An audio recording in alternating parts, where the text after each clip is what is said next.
后来，这个警察的制服为日本时代到即卖换过几哪届。上早民国17年是卡其色的，到民国35年换做进行军人在穿的深青色的款式。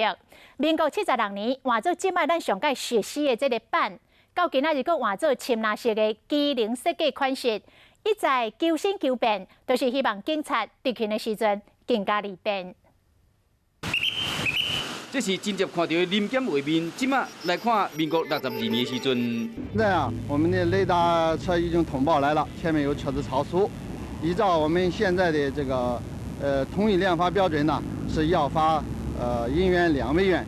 交通警察伫路口掠违规未改变，不过制服有真侪改变。佮看较早的时阵，看到他身上斜背的这一条这个肩带。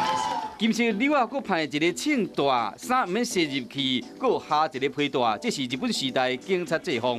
到民国35年，分种为改伫肩胛头顶面，制服嘛变成深青色，衫同款唔免塞入去，不过无皮带甲庆带，这行动较留念。